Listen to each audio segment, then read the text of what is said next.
오늘 우리에게 주시는 하나님의 말씀 사도행전 19장 1절에서 10절까지의 말씀입니다. 우리 함께 봉독하겠습니다. 아볼로가 고린도에 있을 때에 바울이 윗지방으로 다녀 에베소에 와서 어떤 제자들을 만나 이르되 너희가 믿을 때 성령을 받았느냐? 이르되 아니라 우리는 성령이 계심도 듣지 못하였노라. 바울이 이르되 그러면 너희가 무슨 세례를 받았느냐? 대답하되 요한의 세례니라. 바울이 이르되 요한이 회개의 세례를 베풀며 백성에게 말하되 내 뒤에 오시는 이를 믿으라 하였으니 이는 곧 예수라 하거늘 그들이 듣고 주 예수의 이름으로 세례를 받으니 바울이 그들에게 안수하매 성령이 그들에게 임하심으로 방언도 하고 예언도 하니 모두 12사람쯤 되니라.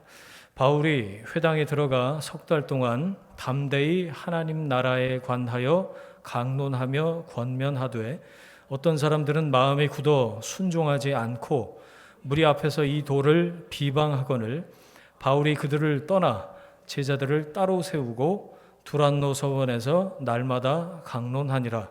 2해 동안이나 이같이 하니 아시아에 사는 자는 유대인이나 헬라인이나 다 주의 말씀을 듣더라. 아멘. 바로 그 제자라는 제목으로 말씀의 은혜 함께 나누겠습니다. 사도 바울 3차 전도 여행이 시작됐습니다. 기억나시죠? 1차 이방인, 2차 유럽, 3차 양육이라고 세 번째 말씀드립니다. 3차 전도 여행, 양육.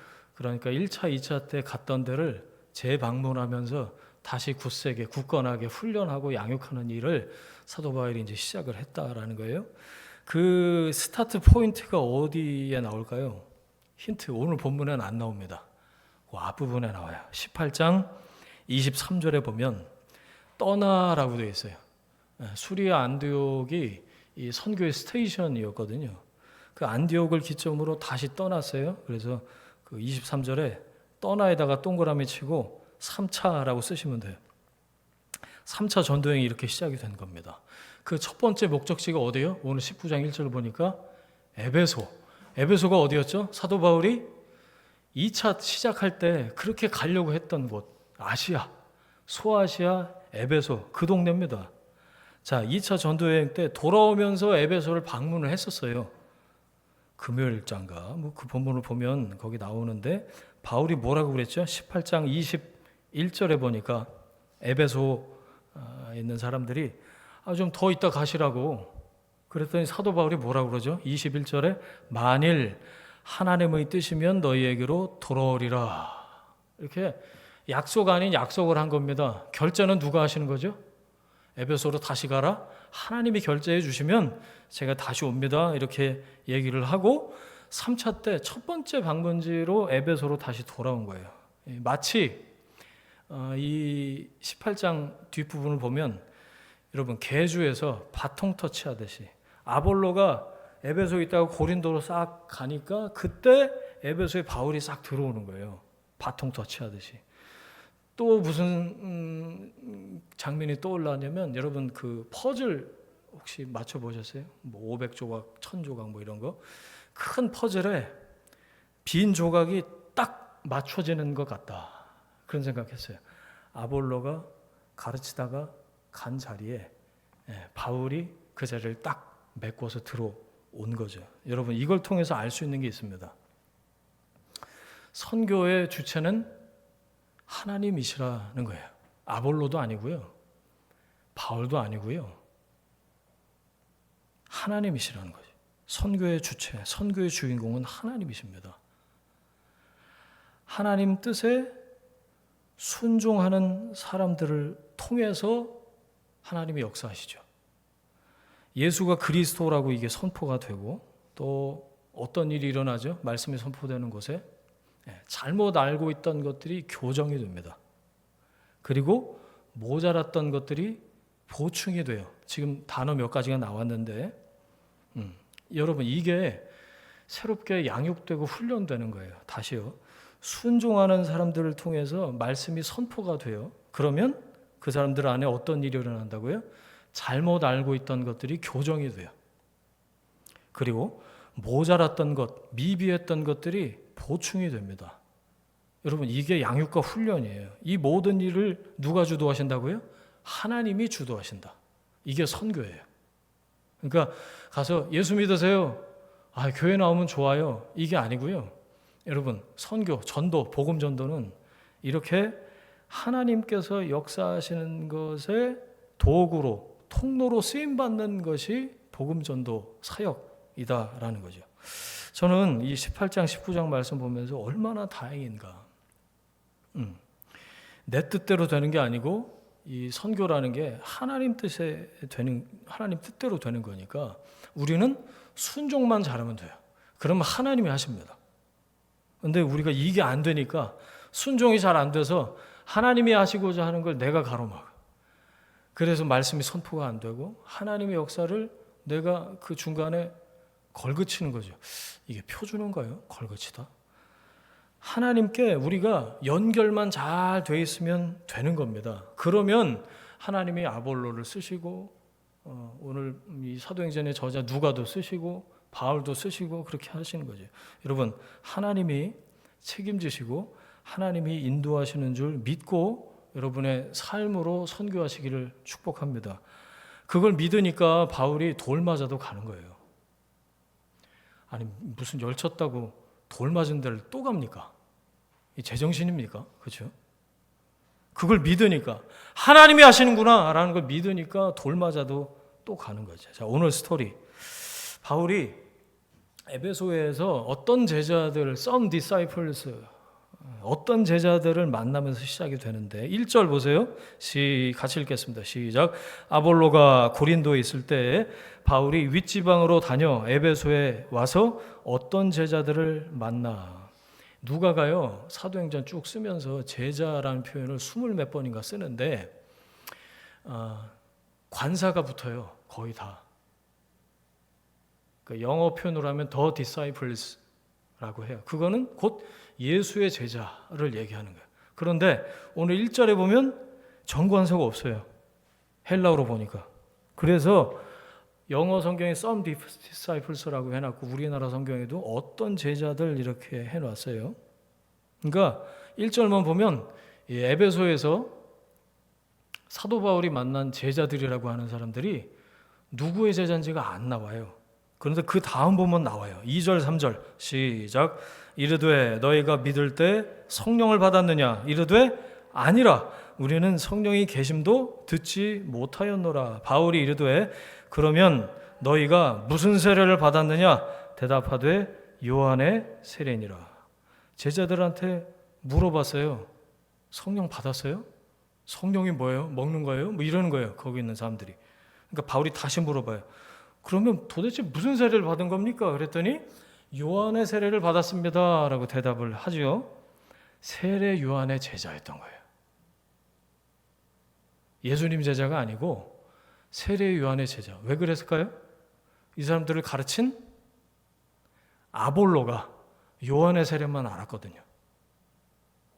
그래서 아볼로가 세례 요한의 제자였고 그 사람들한테 가르침을 받은 에베소에 있던 some disciples가 세례 요한의 제자였구나 라는 걸 우리가 알 수가 있습니다. 그 에베소에서 세례 요한의 제자들을 만난 바울이 물어봐요. 믿을 때 성령을 받았습니까? 여기다 밑줄 그시고요. 오늘 좀 중간 부분에 강의하듯이 제가 몇 가지 개념을 말씀을 드리려고 해요. 잘 들으세요. 이 말씀을 이렇게 가르치는 교단, 교파가 있습니다. 성령은 이런 거 들어보셨어요? 성령은 예수 믿은 다음에 그 다음에 나중에 받는다. 혹시 들어보셨어요? 성령은 예수 믿은 다음에 세컨드 블레싱, 두 번째 축복으로 뜨겁게 임하실 때 그때 성령을 받는 건데 그걸 가리켜서 성령 세례라고 그런다 라고 가르치는 교단, 교파가 있습니다. 여러분 머릿속에 떠오르시는 그 교단, 맞아요. 은사를 강조하는 교단, 오순절. 이게 이제 공식적으로 온라인으로도 지금 나가고 녹화가 되니까 제가 엉뚱한 소리 하는 거 아니고 책임지고 말씀을 드리는 거예요. 은사를 강조하는 그 오순절 교단에서 주로 이렇게 가르쳐요. 방언 받아야 성령 세례 받은 거다. 들어보셨어요? 안 들어보셨어? 저만 들어봤나? 여러분, 이 해석과 이 가르침의 가장 큰 문제가 뭔지 아세요? 은사 중심주의로 흐른다는 겁니다. 은사가 나쁘다는 게 아니에요. 그런데 은사 중심주의, 은사가 최고고 은사가 제일이고 은사를 받아야 제대로고 은사를 아직도 못 받았으면 어린 거고 뭐 이렇게 해서 은사 중심주의로 흐른다는데 문제가 있어요. 자, 이런 말은 들어보셨을 거예요. 아직도 방언 못해? 안 들어보셨어요? 제가 신학교 때 이런 얘기 굉장히 많이 들어봤었어요. 제가 선교단체에서 훈련을 받았는데 군대 갔다 와서 제가 신학교 3학년 때인가 이제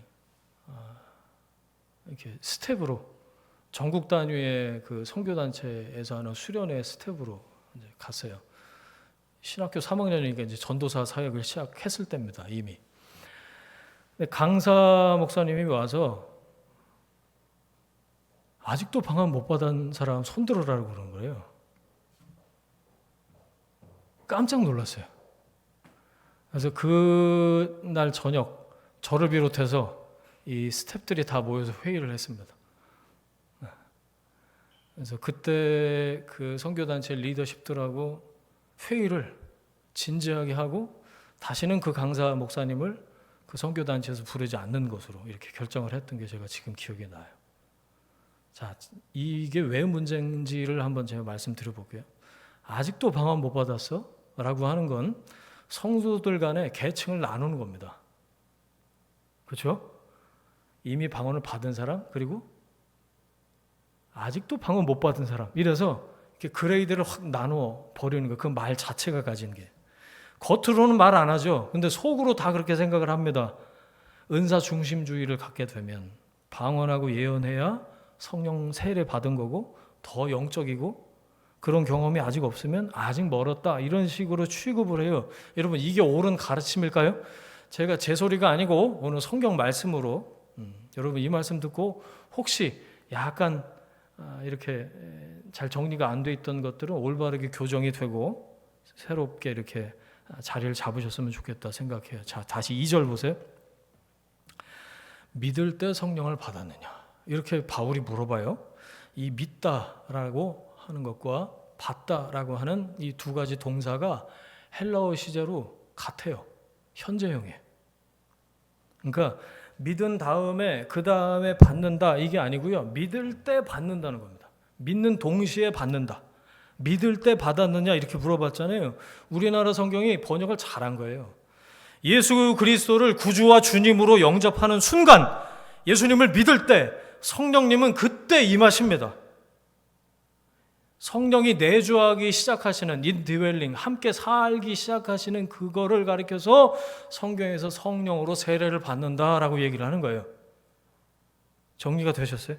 자, 말씀 한 군데 찾아보겠습니다. 고린도전서 12장 3절이에요. 고린도전서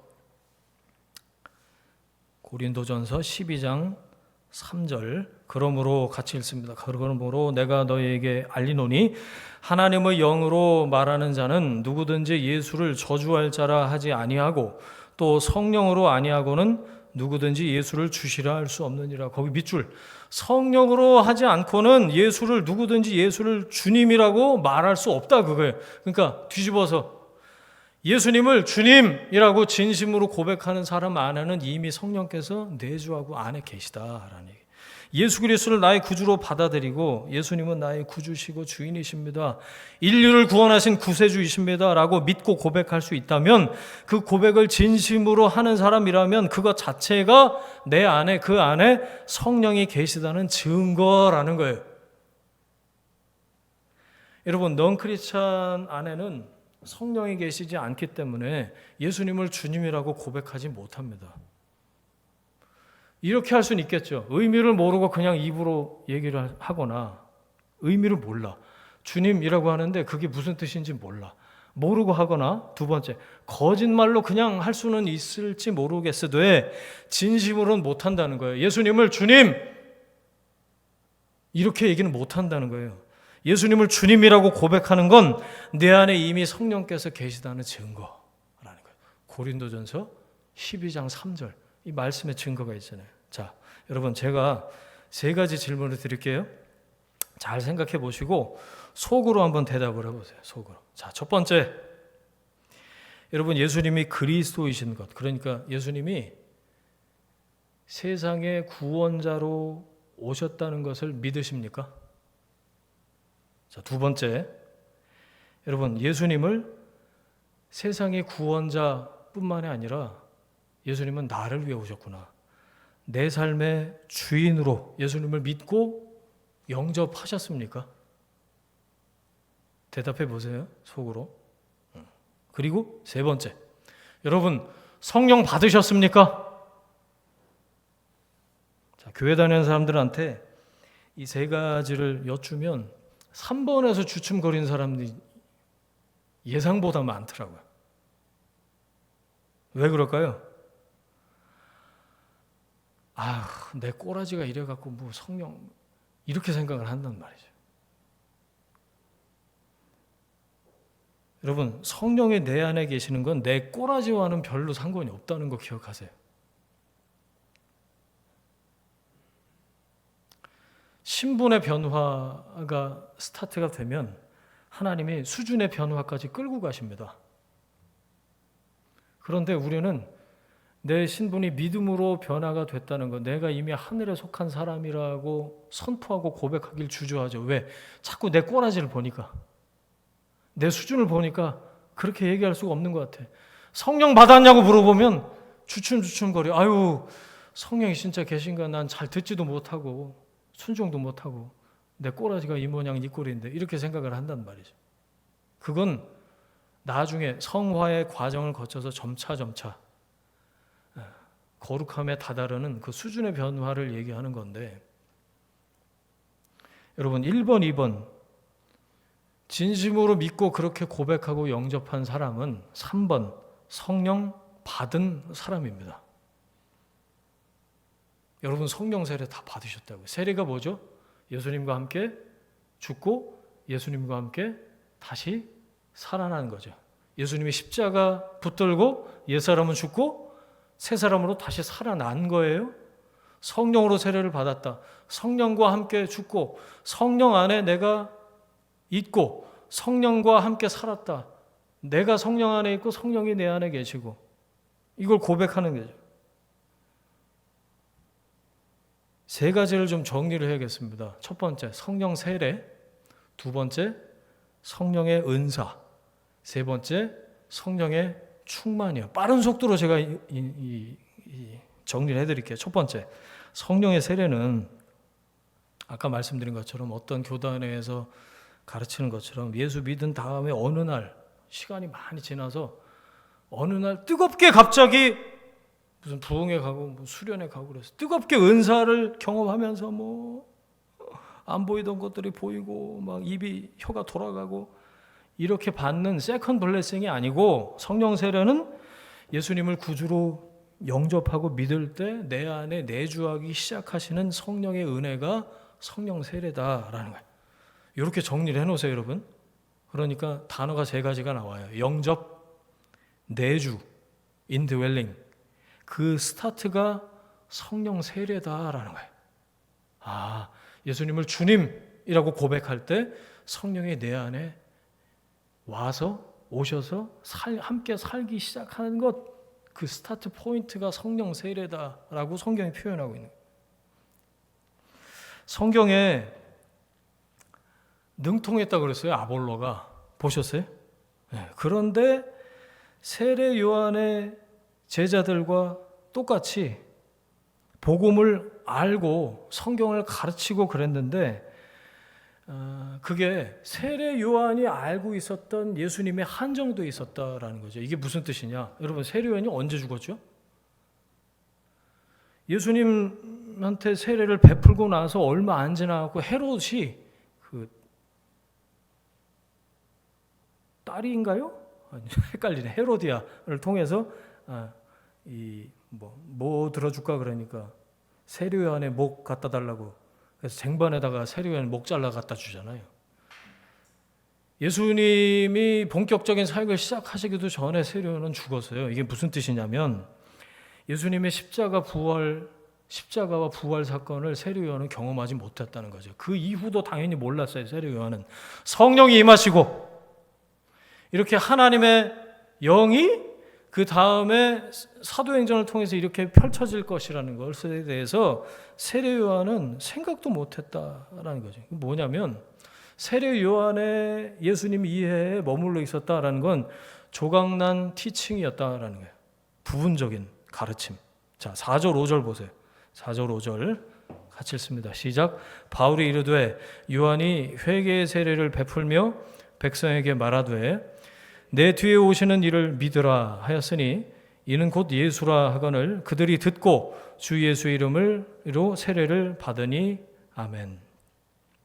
세례 요한의 제자들 그리고 그 위에 아볼로 부분적인 지식과 제한된 신앙을 가지고 있었던 사람들이었다라는 거예요. 근데 그 사람들이 이제 바울이 에베소에 도착해서 예수님에 대해서 가르치고 예수님을 믿게 만들고 복음을 선포하고 예수님의 이름으로 세례를 주니까 그걸 받았다라는 거죠. 이전에는 세례 요한의 세례만 받고 세례 요한이 알고 있었던 예수님에 대해서까지만 듣고 이해하고 있었는데 이제 온전해진 거죠. 예수님의 십자가와 부활 사건, 그 다음에 성령이 임하셨다라는 사건까지 듣고 나서 예수 이름으로 세례를 받겠다고 한 거죠. 그리고 정말 예수님을 믿고 세례를 받았다라는 거예요. 6절 7절 시작. 바울이 그들에게 안수하매 성령이 그들에게 임하심으로 방언도 하고 예언도 하니 모두 12사람쯤 되니라. 바울이 안수하면서 세례 베풀 때 성령이 임하셨어요. 그래서 방언과 예언의 은사가 나타났답니다. 자, 조금 전에도 말씀드렸듯이 은사를 강조하는 교단에서는 이 본문을 근거로 성령 세례를 받을 때 기적과 은사가 함께 나타난다라고 주장을 하는데, 그리고 믿는 자에게 또 하나의 세례, 세컨드 블레싱으로 성령 세례를 받아야 된다라는 근거로 이 본문을 제시를 해요. 봐라. 물로 세례를 받고 나서 성령 세례가 따로 있다고.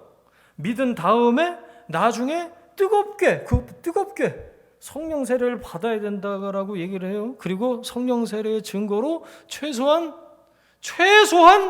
방언은 해야 된다라고 가르치는 거죠. 자, 이 논리의 근거를 쭉 따라서 한번 생각해 보세요, 여러분. 여러분, 우리가 성령 세례를 받아야 되는 건 맞아요. 성령님과 함께 예수 십자가 사건을 옛사람이 죽고 새 사람은 다시 살아나는 이 성령 세례를 받아야 되는 건 맞는데, 예수님 믿은 다음에 성령 세례를 받는 거냐, 아니면 예수님 믿을 때 성령 세례를 받는 거냐 하는 것에서 갈린다는 거예요. 오순절 계통에서는 믿은 다음에 따로 성령 세례를 받고 능력을 받아야 된다고 주장을 하고요. 장로교, 성결교를 포함한 이 개혁주의, 그러니까 종교개혁의 후예들을 자처하고 교회는 계속해서 개혁된다라고 생각하는 주로 복음주의와 사이클을 크게 같이 하는데, 이쪽 신학에서는 예수님을 믿을 때 성령 세례 받는 거다라고 가르쳐요. 그리고 은사는 또 별개의 문제다라고 가르칩니다. 제가 오늘 꼭 신학 수업하는 것 같은데, 근데 이거 개념을 잘 알고 계시는 게 오늘 본문에도 나오고 중요해서 말씀드리는 거예요. 자, 6절 보세요. 거기 동그라미 한번 쳐보세요. 그 단어들의 안수, 그 다음에 성령, 그 다음에 방언, 예언, 이 구도가 거기 나와요. 안수, 성령, 방언, 예언. 자, 이 구도가 일반적인 게 아니고 스페셜한 케이스라는 걸 제가 설명을 드리겠습니다. 자, 6절과 같은 일이 여기 말고도 사도행전에 이미 두 군데 더 나왔어요. 기억나세요 혹시? 앞부분에. 자, 8장에, 사도행전 8장에 사마리아에서 유대인들이 저주받은 땅이라고 하는 그 사마리아에서 성령 받고 은사가 일어나는 일이 있었고, 자 10장에서 이방인 고넬료의 집에서도 이런 일이 똑같이 한번 일어났었어요. 기억나세요? 자 사마리아나 고넬료의 집이나 지금 세례 요한의 세례만 알고 있었던 에베소에 나타났던 이 성령의 임하심, 공통분모가 있습니다. 자 다시요.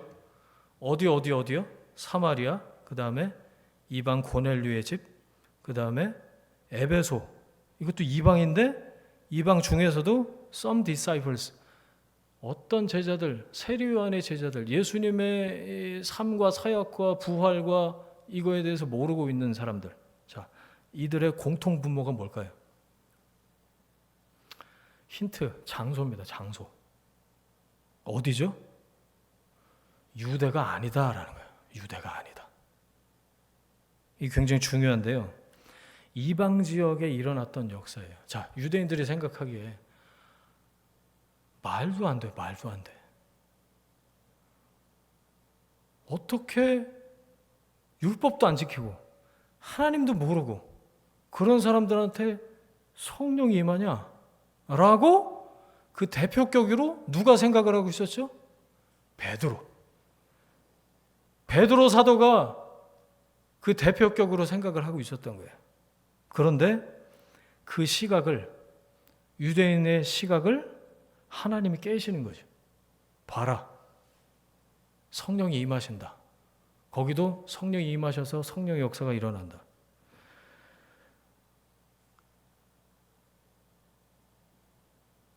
유대가 아니더라도 저주받은 땅, 유대인들이 생각하기에 이방인의 땅에도 유대 땅에 나타났던, 그러니까 사도행전 1장 2장의 그 역사,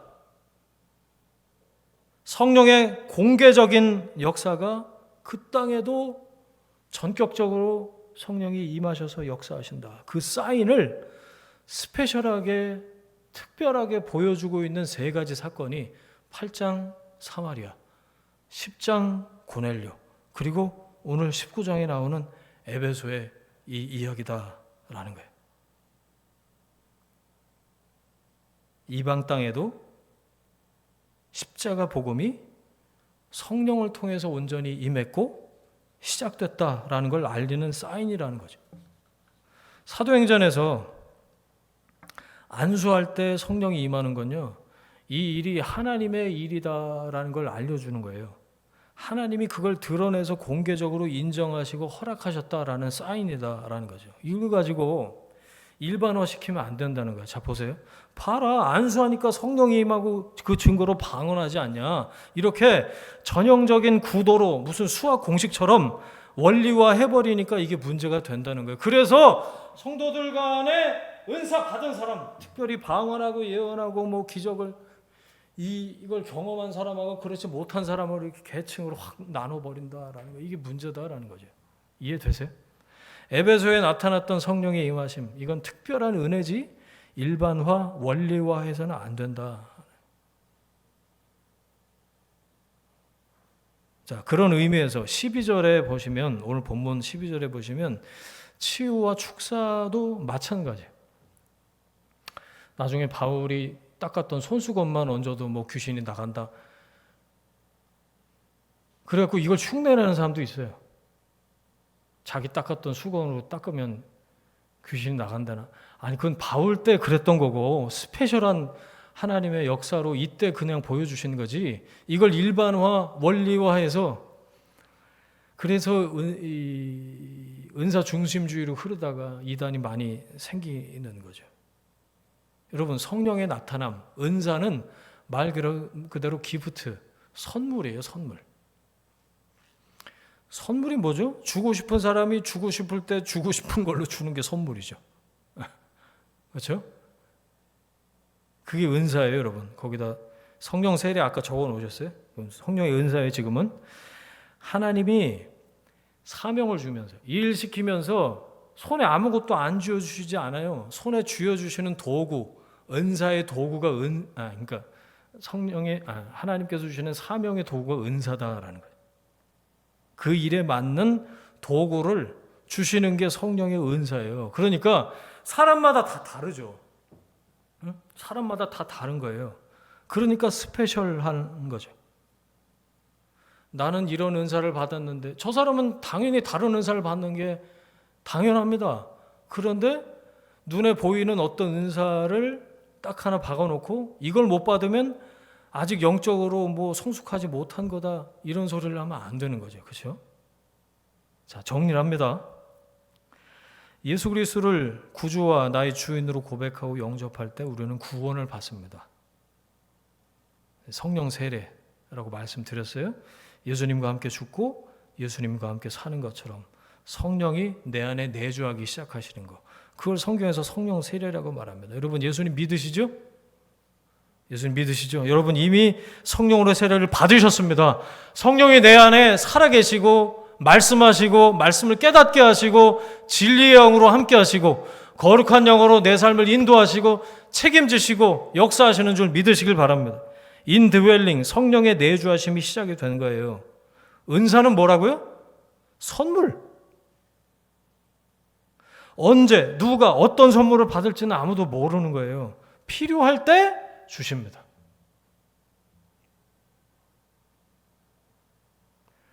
그럼 방언은 왜 주실까요?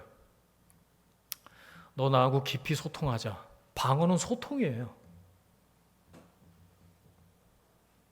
소통하자고 주시는 거고 소통하라고 주시는 건데 소통이 잘 안 되면 방언 그칩니다. 나중에 잘 하려고 그러면 잘 안 돼요. 소통을 하라고 줬는데 잘 안 하니까. 두 번째, 예언은 왜 주시는 걸까요? 맡길 예자 예언이에요. 말씀을 맡겨주시는 거예요. 미래에 대해서 네가 맞춰봐라 그게 아니고요. 하나님 말씀을 맡겨주시는 거예요. 예언인데 그 예언의 은사, 기록된 말씀인 성경에 근거하지 않으면 금방 딴소리합니다. 나 예언의 은사 받았다고 함부로 딴 사람에 대해서 이렇게 저렇게 말하다가 성경에 근거하지 않고 자기 소리 섞고 그러다가 딴소리하면 예언의 은사도 그쳐요. 소통하자고 주셨는데 소통 안 되면 방언이 그치고. 여러분 은사는 주신 용도에 맞게 겸손하게 사용해야 하는 거죠. 그럴 때 하나님 사명, 나에게 주신 사명을 이루어가는 도구로 사용할 수 있는 게 은사다. 받고 싶으세요? 기도하셔요. 사모하세요. 은사를. 여러분 은사 필요할 때 하나님이 필요한 만큼 필요한 것으로 주시는 줄 믿습니다. 자, 그러면 다 끝난 건가? 예수님 믿었고 성령 세례 받았다고 그랬고 물 세례도 받았고 여러분 교회에서 직분도 집사님들은 받으셨고 이제 다 끝난 건가요? 자, 에베소서 말씀을 한번 찾아보겠습니다. 에베소서 5장인데요. 사도 바울이 나중에 감옥에서 썼어요. 그래서 에베소서가 옥중서신인데 에베소 성도들에게 이렇게 편지를 쓴 거예요. 에베소 5장 18절입니다. 같이 읽습니다. 술 취하지 말라. 이는 방탕한 것이니 오직 성령으로 충만함을 받으라. 믿는 사람은요, 예수 믿고 성령님의 내 안에 같이 살기 시작하셨다면 그 다음 단계로, 은사는 하나님 편에서 주고 싶을 때 주고 싶은 걸로 주고 싶은 사람한테 주시는 게 은사라고 말씀드렸어요. 그 다음 단계가 있는데 그게 바로 성령의 충만한 삶을 살아야 된다라고 사도 바울이 에베소 성도들에게 권면을 하고 있어요. 그렇죠? 성령의 충만함을 받으라. 성령 충만 많이 들어보셨죠? 정리해 드립니다. 그런데 성령 충만을 왜 술 취하는 것에 비유했을까요? 술 먹지 말라고? 그 얘기 하신 걸까요? 자, 여기서 취하다 그 단어가 중요해. 뭐냐면 reign, 지배입니다. 지배. 취하다. 그러니까 어디에 지배당하지 말고 술에. 술이 뜻하는 게 뭘까요? 방탕. 내가 제어할 수 없을 정도로 그 당시 음란과 방탕에 지배당하지 말고 성령께만 온전히 지배당하라. 이게 성령 충만이다. 라고 사도 바울이 가르치고 있는. 자, 다시 정리요. 세 가지 개념 오늘 강의하듯이 정리를 해드렸는데, 성령 세례는 일회적인 사건이에요. 계속 받는 게 아니에요. 성령 세례, 성령의 내주하심은 왔다 갔다 오셨다가 가셨다가 그게 아니에요. 내가 잘못하면 가신 것 같고 그게 아니에요, 여러분. 그래서 성령을 회방하지 말고, 성령을 소멸하지 말고, 성령을 근심케 하지 말고, 성령이 인격으로 이 가운데 와 계시다가 성령을 근심하게 하고 소멸하고 말 안 듣고 쌩까고 이러면 성령이 말씀하지 않으시거든요. 근데 그거는 성령이 가신 게 아니고 내 안에 계신데 내가 그분을 무시하고 말씀 듣지 않고 성령 음성에 귀를 기울이지 않고 이럴 때 성령께서 인격적으로 나와 교통하지 커뮤니케이션 하지 않는다라는 얘기인 거지, 성령이 한번 오셨다가 마음에 안 들면 다시 나가셨다가 그런 게 아니라는 거예요. 성령 세례는 그래서 단 일회적인 사건이다. 믿을 때 내 안에 함께 사시기 시작하시는 거다. 그런데 성령 충만은 뭘까요? refill 개념이에요. refill. 매일 매 순간 계속해서 받아야 되는 계속적이고 반복적인 일이다 라는 겁니다. 잘 이해가 안 가시는 게 맞습니다. 그래서 성령에 관해서 이만큼 책을 읽어도요 잘 이해가 안 가요. 왜? 성령이 어떻게 역사하시는가에 대해서는 눈에 보이지 않을 뿐더러 각 사람마다 다양하게, 다양한 색깔로, 다양한 색채로 하나님께서 역사하시고 뭘 보여주시기도 하시고 말씀도 하시고 이러시기 때문에 성경에 다 기록이 된 게 아닐 뿐더러 성경에 있는 걸 샅샅이 다 본다고 하더라도 내가 생각하는 그 바운더리를 넘어서 성령께서 지금도 역사하고 계시기 때문에 잘 이해가 안 되는 게 여러분뿐만 아니고 저뿐만 아니고 이게 정상이에요. 그래서 가능한 범위 안에서 지금 정리를 해드리고 있는 거예요. 성령 세례가 뭐라고요? refill 개념이다. 내 안에 나를 계속해서 지배하려고 하는 그 게으름, 음란, 방탕이 계속해서 옛사람과 더불어 나를 사로잡기 위해서 도사리고 있기 때문에 문 앞에서 눈을 부라리면서 나를 지배하기 위해서 그렇게 하고 있기 때문에 거기에 지배당하지 말고 성령의 지배를 당해야 된다 라고 사도 바울이 얘기하고 있는 거예요. 그런데 뜻밖에도 교회 안에 이 오늘 본문에 나오는 세례 요한의 제자들처럼 예배당 수십 년 드나들었는데도 예수 그리스도를 제대로 경험한 적이 없고 그냥 교회 다니는 처치고, 이걸 요한 웨슬레가 명목상의 그리스도인, 노미널 크리스찬, 그리고 almost 크리스찬, 거의 그리스도인 이런 표현을 써서 얘기를 했거든요. 이런 표현 들어보셨어요? 그 자리에, 그 단계에, 그 수준에 머물러 있는 사람들이 많다는 거예요. 오늘 본문으로 얘기하면 some disciples. 교회만 다녀. 잘 몰라. 정리가 안 돼 있어. 그래서 어떨 때는 이런 소리 했다가 어떨 때는 저런 소리 했다 그래. 여러분, 그 사람이 이 단계를 거쳐서 성령 충만한 온전한 그리스도인이 되어야 한다라는 거예요. 여러분, 구원받은 사람이요 계속해서 지향해야 될 게 있어요. 그게 바로 성결이에요. 거룩한 변화, 성화. 그래서 여러분 아시는지 모르시는지 다 다른 교회 다니다가 오셔서 성결교가 그걸 강조하는 교단이에요. 성화, 성결, 거룩한 변화. 여러분, 구원받은 사람이 성화를 향해서 나아가는 거, 그걸 온전한 altogether 크리스찬이라고 불러요. 그 과정이 뭐죠? 회개, 하나님께로 돌이키는 거 계속해서.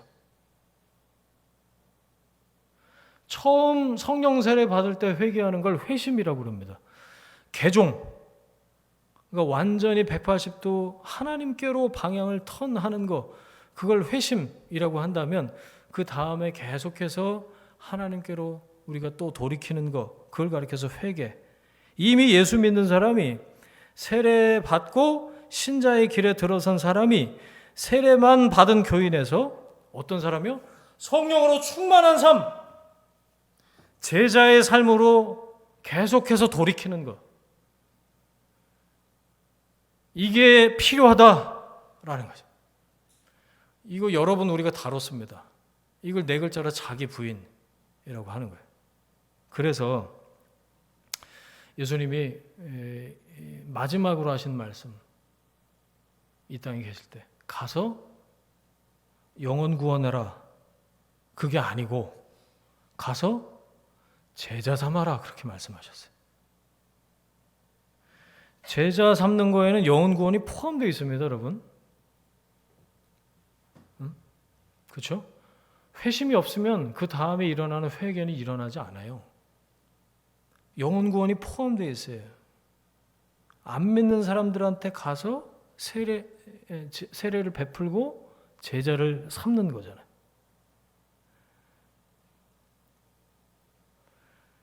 그런데 나한테도 그렇고 교회가 또 이 땅의 그리스도인들이 어디까지만 생각하냐면 영혼 구원까지만 생각해. 돌아가시면 천국 가시면 되죠 뭐. 그리고 끝나는 경우가 많다는 거예요. 이게 선교사들에게도 굉장한 딜레마죠. 선교지에서 이게 참 고민이라고 그러더라고요. 영혼 구원까지는 어떻게 돼? 예수 그리스도의 십자가 사건에 대해서 설명하고 예수 믿게 또 뭐 결심 기도까지는 하고, 그런데 그 다음에 필요성을 못 느낀다는 거예요. 그래서 이거를 어떻게 동기부여를 하냐면 뜨겁게 기도하고 뜨겁게 은사받게 만드는 그걸 통해서 끌고 가려고 하는 거죠. 오케이, 그건 괜찮아, 이해가 돼요. 그런데 그래야 그게 성령 세례 받은 거고, 그래야 그 다음 그레이드로 올라서는 거고, 오케이, 그거는 저는 성경을 가르치면서 그렇게 동의를 할 수는 없어요. 왜냐? 제자로서의 성장은 그렇게 은사를 가지고 성장하는 게 아니고 성령의 계속되는 이 충만, 성령의 주도권을 가진 그 사역으로 제자로서 비로소 성장, 성숙을 하는 거라고 저는 믿기 때문에 그렇죠. 지식적으로는 알아요. 교회를 꽤 오래 다녔어요. 그런데 성령께서 어떻게 역사하시는지 그걸 뜨겁게 깊이 진지하게 인격적으로 경험하지 못한 그리스도인들이 생각보다 꽤 많다라는 거예요. 그래서 자조적으로들 얘기를 하죠. 모태신앙은 왜 모태신앙이냐? 기도도 못해서 모태신앙이고 전도도 못해서 모태신앙이다. 모태신앙을 비하하는 말이 아니고요. 예수님을 주님이라고 고백은 하면서도 성령이 충만하게 나를 다스리는 거, 이걸 경험해보지 못한 그리스도인이 천지 빽깔이라는 거예요. 요즘은 더해. 인터넷에서 이거 듣고 저거 듣고 그러면서 조각조각 난 단편적인 지식은 주워들은 게 많은데 통합적으로 정리가 안 돼 있으니까 여러분, 그래서 체계적인 말씀 묵상과 제자 훈련이 필요하다라는 거예요. 자, 오늘 최소한 오늘 이 말씀을 듣고는 성령 세례가 어떤 것이고 성령의 은사는 뭐고 성령의 충만을 우리가 왜 간절하게 사모하고 또 이거를 성령의 지배를 받기 위해서 애를 써야 되는가에 대해서 정리는 되셨으리라 생각을 해요. 은혜 받는 거 중요합니다. 그런데 은혜가 뭐죠? 교회에서 쓰는 어휘 중에 가장 좀 이렇게 디스토션 된 어휘가 저는 은혜라고 생각을 하는데, 귀에 듣기 좋은 게, 나한테 감정적으로 좋은 게 은혜가 아닙니다, 여러분. 아시죠? 그리스도인은 이 은혜라는 말이 입에 붙어서요, 감동적인 영화를 봐도 은혜 받았다라고 표현해요. 은혜 받았다. 영화 보고 은혜 받았대. 네. 그리고 제가 어떤 권사님 본 적이 있는데 남자 청년이 잘생겼어. 근데 밥 먹는 그 청년 이렇게 보면서 아따 은혜롭게 생겼네 이렇게 말씀하신 거 제가 들었어요. 은혜롭게 생겼다? 저게 무슨 뜻이지? 근데 무슨 뜻인지 잘 몰라도 무슨 뜻인지 이해는 할 것 같아요. 회의를 하다가도 제가 들은 적이 있어요. 어떤 안수 집사님이 회의가 길어지면 뭐라고 그러죠? 아유, 그러지 말고 은혜롭게 합시다. 은혜롭게. 이렇게. 대충 좋게 마무리하자 이 뜻이죠. 그렇죠? 제가 이해한 뜻이 맞죠? 은혜가 이렇게 마구 사용되고 있어요. 마구. 뭐든지 자기한테는 좋으면 은혜래. 그래서 은혜 받았습니다. 오늘 찬양 집회가 너무 은혜로웠고 내가 은혜 받고 자기한테 좋았다는 게, 그 말을 폄하하고 싶진 않아요. 그런데 그 어휘가 가진 본래적인 뜻이 그거냐, 이제 그거죠. 여러분, 진짜 은혜는 어디서 시작이 되어야 되죠? 하나님 말씀의 기초가 되어서 하나님께서 역사하신 게 은혜예요. 값없이 나한테 베풀어진 거, 그거 모든 게 다 은혜라는 거예요. 그게 내 감정적으로 내 귀에 들리게 안 좋아도 그건 은혜예요. 그렇게 생각하세요, 여러분? 그렇게 생각하셔야 돼. 이걸 이렇게 교정하셔야 돼. 그래야지, 안 그러면 나한테 내가 듣기에 안 좋고 난 저 말을 듣기 싫은데 오늘은 별로네? 이렇게 하면 은혜롭지 않았다라고 내가 생각을 해요. 그건 은혜에 대해서 잘못 알고 있는 거죠. 자, 교정이 필요합니다. 진짜 은혜는 말씀의 기초에서부터 다시 시작돼야 돼. 자, 8절 보세요. 8절 시작.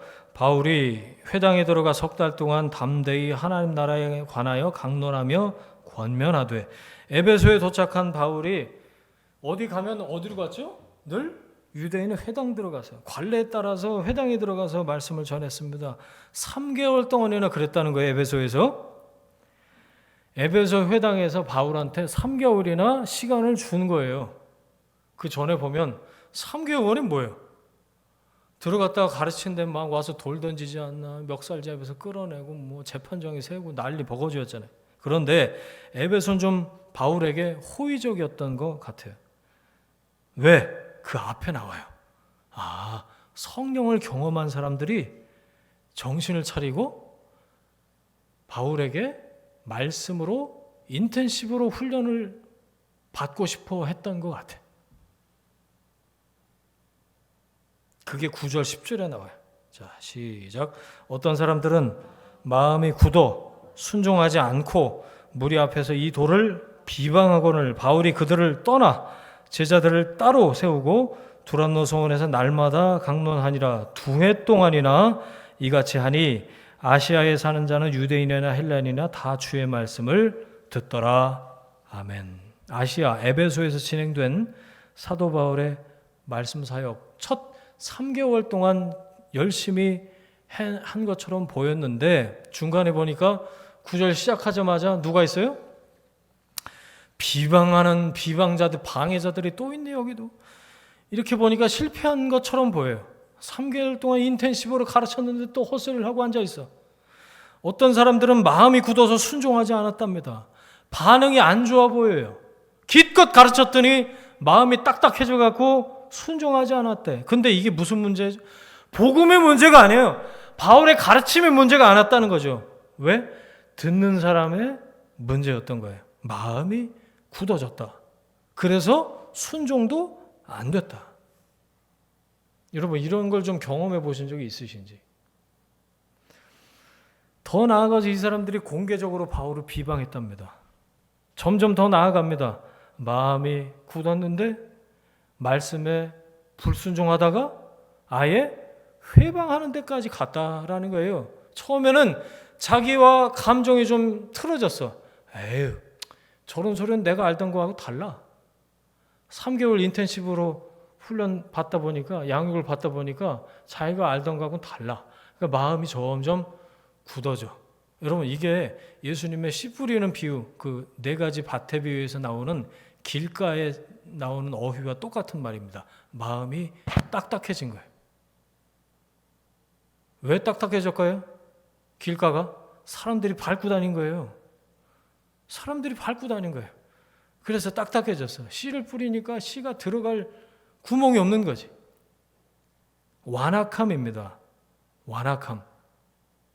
출애굽기에 파라오가 마음이 완악했다라고 할 때도 이 완악함이에요.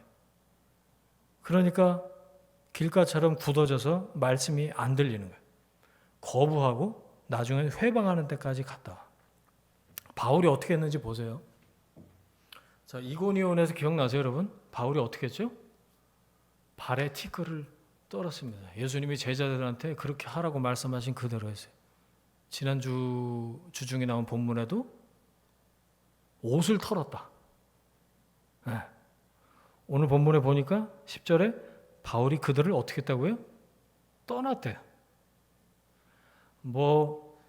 그래도 자기 말씀을 잘 알아듣고 훈련된 사람들의 무리가 있었을 거 아니에요. 그러면 그 사람들을 모아서 자, 한번 누가 맞는지 토론 배틀을 해보자. 이렇게 할 수도 있었을 텐데 사도 바울은 딱 손 털고 떠나서 제자들을 따로 세웠다. 떠나 그리고 따로라는 이게 보였어요. 그리고 두란노, 티레니우스 이런 사람의 이름을 딴 건지 그 스콜레 서원 스쿨을 세워서 날마다 거기서 강론을 했다라고 해요. 그래서 에베소에서 나중에 보니까 총 3년을 사역을 합니다. 굉장히 오랫동안 있었어요. 자, 그런데 에베소에서 그래서 바울이 어떤 심정이었을까가 이 사도행전에는 안 나와요. 한 군데만 더 찾아보고 말씀 정리하겠습니다. 고린도전서 16장이에요. 바울이 진심이 거기 나오는데요. 고린도전서 16장 바울의 진심이 나중에 고린도에서 에베소 성도들한테 써 보낸 편지에 드러나요. 7절 16장 7절 제가 읽겠습니다. 이제는 지나는 길에 너희 보기를 원치 않는다. 이게 뭐죠? 에베소 너희들 이제 안 보겠다. 이게 다시 지나가면서 보기를 원치 않는다 이렇게 얘기해요. 야, 이런 표현이 성경에 있었어요. 3년이나 같이 동고동락하면서 거기서 가르치고 그랬는데 이제는 지나는 길에 너희 보기를 원치 않는다. 이는 만일 주께서 허락하시면 그런데도 주님께서 허락하시면 얼마 동안 너희와 함께 머물기를 바람이라. 나는 원치 않아. 너희들 안 볼 거야. 그런데 성령이 또 주께서 말씀하시고 허락하시면 내가 간다. 이렇게 얘기를 한 거예요. 대단하지 않습니까? 자, 그 다음에 내가 오순절까지 에베소에 머물려 함은 내게 광대하고 유효한 문이 열렸으나 대적하는 자가 많음이라. 그때 나 회방했었지 라고 바울의 뒤끝이 보이는 문장입니다. 참 대단해요. 그런 마음이 있어도 이렇게 편지를 쓰기는 쉽지 않았을 텐데, 그렇죠? 말씀 정리하겠습니다. 에베소에서 바울이 복음의 방해자들, 회방꾼들을 떠나서 그리스도인들을 따로 세워서 제자를 만들었어요. 2년 동안 그렇게 했다고 그래요.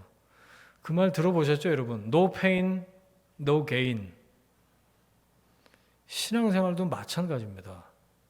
땀 흘리지 않고 희생하지 않고 헌신하지 않으면 얻는 거는 없습니다. 왔다 갔다만 해서는 성장은 일어나지 않아요. 자, 거꾸로 생각해 보세요. 왔다 갔다만 했는데 성장했다.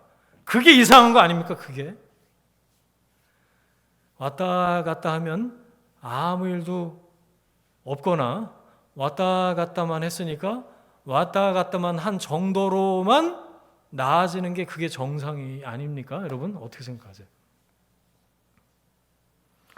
여러분 그래서 말씀을 들을 때 단단해진 내 마음밭을 갈아엎는 게 마음밭까지 하나님한테 갈아엎어달라고 하는 건 그건 아니에요, 여러분. 마음밭은 내가 갈아엎어야 되는 거예요. 여러분 그걸 위해서 기도하셔야 돼요. 그래서 예배 드리러 오시면 무슨 기도하십니까? 여러분 마음밭을 갈아엎는 기도를 하셔야 돼요. 그래서 내 마음 좋은 밭이 되어서 부들부들한 밭이 되어서 하나님 말씀이 임할 때 그래서 눈물도 필요한 것 같아요. 촉촉하게 내 눈물을 흘려서 이 마음밭에 촉촉한 습기도 좀 있어서 말씀의 씨앗이 심겨질 때 열매로 맺혀지는 걸 우리가 봐야 되지 않겠습니까? 또 하나 음식으로 비유하자면 여러분 편식하시면 안 돼요. 내가 듣고 싶은 것만 골라서 듣는 그건 편식이지 뭐 다른 말로 얘기를 할 거리가 안 됩니다. 아까 은혜하고 그 같은 개념이에요. 내가 듣고 싶은 말만 골라서 듣고 나머지는 뭐 나는 파 안 먹어, 당근은 안 먹어 이렇게 골라내면 그 영양소는 내 몸에 들어오지 않는 거죠. 건강해질 수가 없습니다. 건강한 신앙으로 성장할 수가 없어요. 통으로. 그래서 저는 여러분하고 이제 같이 이 말씀을 나누기 시작하면서 저도 단점이 있을 거 아니에요. 단점이 당연히 있죠. 그런데 한 번도 이 진지하게 들여다보지 않았던 그런 본문들을 순서대로 같이 묵상하면서 또 주일에 전해야 되니까 저한테 굉장히 큰 유익이 있더라고요. 이 말씀에 이런 뜻이 있었네 라고 머물게 되던데 여러분은 어떠십니까? 말씀 묵상의 유익이 바로 그런 거예요. 편식하지 않게 되는 거. 순서대로 계속 파도 먹다가 뭐 미역도 먹다가 현미도 먹다가 뭐 이렇게 나 평소에 안 먹던 거 먹게 이렇게 되면서 균형 잡힌 건강한 신앙으로 성장할 수 있게 되는 거죠. 여러분 날마다 아침 저녁으로 말씀 앞에 머무를 때 이 말씀의 생명력이 여러분을 바꾸시는 줄 믿으시길 바랍니다. 완악하고 강팍해지지 않도록 회개의 눈물로 여러분 마음밭을 늘 촉촉하게 유지하시길 바랍니다. 그래야 말씀의 씨앗이 떨어졌을 때 뿌리가 내리고 줄기가 솟고 열매를 맺지 않겠습니까? 그리스도인인데 넌 크리스천들하고 똑같은 세계관과 가치관을 갖고 사고방식도 비슷하고 라이프 스타일도 다르지 않다면 이게 뭐냐? 거룩하지 못하다면 그리스도인인데 그리스도인답지 않다면 수십 년 예배당 왔다 갔다 해도 우리는 제자가 아니다 그 얘기예요. Some disciples라는 거예요. Almost Christian이라는 겁니다. 교회라는 단어가 헬라어로 에클레시아인데요. 에크, 무엇 밖으로 이런 뜻이에요. 칼레오, 부르다 이런 뜻입니다. 에크하고 칼레오고 딱 이렇게 붙여놨어요. 그래서 에클레시아예요. 뭐냐? 밖으로 불러냈다 그거죠. 세상에 있는데 세상 밖으로 우리를 하나님이 불러내신 거예요. 존재가 신분이 구별된 거예요. 이미. 무슨 뜻이죠? 세상과 똑같이 살지 말아라 그거예요. 그게 성경에서 거룩이에요. 거룩. differently. 구별되게 살라. 그런데 이게 혼자서는 잘 안 되니까 같이 서로 거룩함을 부추기고 또 독려하고 그걸 위해서 함께 손잡고 가라 그래서 세워주신 게 교회 공동체라는 거죠.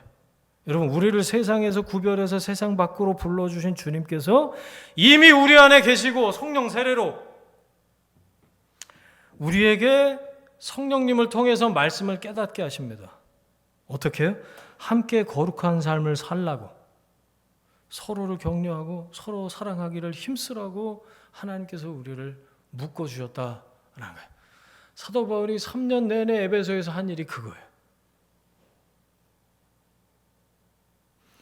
여러분 명목상의 그리스도인 almost 크리스찬에 만족하시지 말고 거룩한 변화를 사모하는 온전한 그리스도인 altogether 크리스찬이 되기를 사모하십시오. 그 과정이 쉽지는 않아요. 하지만 성령께서 내 안에서 역사하시는 것에 순종하면 하나님이 이루어 가신다. 여러분 예수 믿고 그 자리에 멈춰 있지 마시고요. 성령으로 충만한 하나님의 사람이 되시길 축원합니다. 자기를 부인하고 성령의 다스리심에 적극적으로 그걸 순종하고 받을 때 가능하다. 말씀 앞에 엎드릴 때 가능하다. 좋은 땅에 떨어지는 말씀의 씨앗이 여러분을 그렇게 만드실 줄 믿습니다. 그래서 성령의 저는 이 단어 좋아하는데 거룩한 충동. 성령의 거룩한 충동에 여러분 민감하게 반응하시고 순종하시기를 바랍니다. 교회 다니는 사람이 아니라 진정한 리얼 크리스찬이 되십시오. 뭐냐? 제자가 되는 거예요. 어떤 제자? 누구의 제자가 아니고 예수 그리스도의 제자가 되는 것. 점점 제자답게 살게 되는 것. 우리는 어떤 제자들이 아닙니다. 주님께서 우리를 바로 그 제자로 부르셨다라는 걸 기억하고 또 함께 주의 몸된 교회 제자 공동체를 이루어가는 저와 여러분이 되시기를 주님의 이름으로 축원을 드립니다. 아멘. 함께 기도하겠습니다. 이 시간에 깨달은 말씀, 주신 말씀 붙잡고 함께 합심해서 기도하도록 하겠습니다. 함께 기도합니다. 하나님 아버지 감사합니다. 말씀을 주시니 감사합니다. 명목상의 그리스도인 올모스트 크리스찬에 우리가 만족하지 않고 거룩한 변화를 사모하는 온전한 그리스도인 되길 사모합니다. 주님, 성령으로 충만한 하나님의 사람이 되게 인도하여 주옵소서. 자기를 부인하고 성령의 다스림을 적극적으로 받는 하나님의 사람들 되기를 원합니다. 말씀 앞에 엎드리겠습니다. 말씀의 생명력이 우리를 그렇게 만드실 줄 믿습니다. 말씀하시고 인도하시는 그 성령의 거룩한 충동에 민감하게 반응하고 순종하는 사람이 되겠습니다. 교회 다니는 사람이 아니라 진정한 그리스도인, 어떤 제자가 아니라 바로 그 제자가 되기를 원합니다. 주님, 우리를 세우시고 하나님 독려하시고 말씀하시고 인도하셔서 하나님, 에베소에 있던 예수님에 대해서는 모르고 성령에 대해서 모르던 그 사람들이 아니라 바울의 그 말씀 선포와 또 성령의 임하심으로 양육되고 훈련되었던 하나님의 사람들처럼 하나님, 우리가 하나님 앞에서 그런 믿음의 사람들, 하나님께서 보실 때 하나님 더 넉넉한 하나님의 사람들 될 수 있도록 주님 인도하시고 이 공동체를 축복하여 주시옵소서. 하나님 그렇게 역사하실 줄 믿습니다.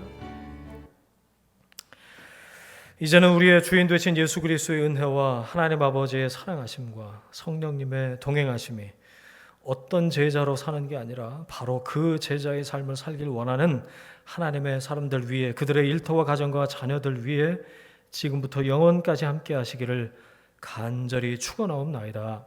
아멘.